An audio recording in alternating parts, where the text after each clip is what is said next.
Hello everybody and welcome to a quick look, a new series where I take you through some things I've been getting into recently, whether they be movies, video games, or more, all in 5 minutes or less, more or less. Today's episode is on Pikmin 3 Deluxe, the latest Wii U port from Nintendo that I actually recommend buying, because hey, how often do we get Pikmin content? The story here is that after running out of food, 3 brave explorers, Alf, Brittany, and Charlie, head to a far distant planet in search of finding food. The story here is very bare bones, with a big focus on gameplay instead. With the story out of the way, let's take a quick look at Pikmin 3 Deluxe. First up is the good, what I liked about it. Managing 3 captains is fluid and great fun. So many times I'll be replaying Pikmin 2 and thinking to myself, ugh, now I gotta walk Louie or Olimar all the way back to the ship to get more Pikmin to meet me at this cave, or meet me at this berry sprout, or meet me at this enemy that I need to kill. Whereas in Pikmin 3, you have the go here function, which means you can have them walk places automatically, meet you halfway, get more resources. It's such a massive improvement. It leads to fun gameplay, fluid strategizing, innovation in terms of what you can micromanage and all the different tasks you can do. It's a really fantastic system, and it kind of makes playing the older games a bit of a challenge. You gotta fight that muscle memory. And because controlling them is so fluid and invigorating, that leads to speedrunning being such a great challenge. Ever since I've gotten this port, I've been challenging myself to get as many fruit in one day as I possibly can. Sure, that leads to some days where all I have to do is fight the boss and get one fruit, and then the rest of the day is spent just dawdling about, because I already killed everything in the area, I can't grow any more Pikmin, there's no more fruit to collect. But the fact that you can push yourself like that just means, okay, maybe I'll get all that done in one day, so I don't have to waste a day doing this one thing. The key word I'm thinking here is that it's really fun. You're going to hear me say that a lot. And I think the reason that it's so fun, and that it's so great to speedrun and so fluid to control, is that the Pikmin AI is vastly improved. Partially because, like the captains, they can do certain tasks completely autonomously. Unrelated to the gameplay is the fact that the game itself looks completely gorgeous. On the visual side, things aren't really very deluxe about it, but it was a pretty game on the Wii U, it's a prettier game here on the Switch. Something else that's unrelated to gameplay is I like all the dialogue and all the cutscenes. Alf, Brittany, and Charlie clearly have a very well-established connection with each other. I like Brittany and Alf ripping on Captain Charlie whenever he tries to be all manly and heroic, you know?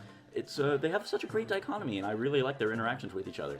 The second game certainly had cutscenes, but it's more or less, the ship explaining things to you. Pikmin 1, it was mostly just Olimar giving dialogue, so here I think it's a nice balance between those 3 games. But now it's time for the bad, and yeah, this game does have some things. First up with the bad is it's far too easy, even on ultra spicy difficulty. There's no real threat of danger. I'm no Pikmin expert, but I was still able to do this. I lost less than 30 Pikmin.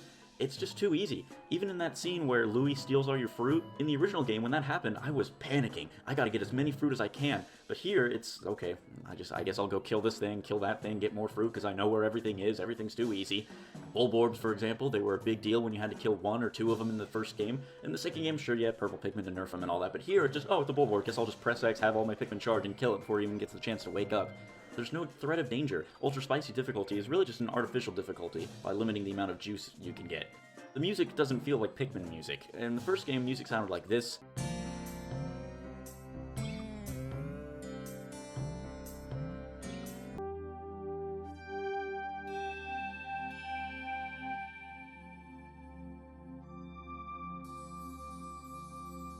In the second game, music sounded like this.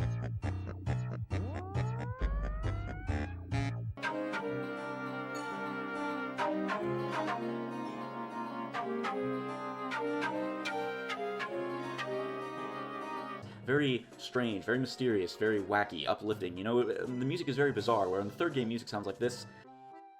It doesn't have that same charm. The charm of the first 2 games are gone. Things are very streamlined. The whole presentation is very white, clean, it's sterile. While in the first 2 games, the presentation was very bubbly and magical. You're on this completely distant planet. You don't know what's going to happen to you. But here, let me just open up my clean menu. It looks like an Apple product. Something else I don't really like is the fact that the side story content is lacking big time. I didn't expect real days, but mission mode levels? Come on. Also the fact that Olimar's comeback, which is great, it's fun, I really enjoyed playing Olimar and Louie again. The whole thing is the Hocotate ship is destroyed, let's get ship parts, but only 3 missions involve getting ship parts? I think all 10 days should have been rebuilding the ship. It would have been an excellent callback to the first game. Also, the final boss really sucks. It's nice seeing Beady Longlegs and Raging Longlegs back, but I would have preferred a rematch with the Plasm Wraith. Being in the Formidable Oak as Olimar made me really uncomfortable because I know what happened to him last time he came here, but the game doesn't really do anything with that. My last point is, this is really minor, the Piclopedia sucks. Just like the rest of the presentation, it's far too sterile. If I can put it in much more simple ways to save time, the Piclopedia in the third game feels like you're at a museum reading about animals on a piece of paper, whereas in the second game, the Piclopedia had its own menu, had its own music. It was much more like you're at a petting zoo. But all those negatives and positives out of the way, thank you for tuning into this episode of A Quick Look. Write a comment down below about what you want me to take a quick look at in a future episode, share it with your friends, and I will see you next time.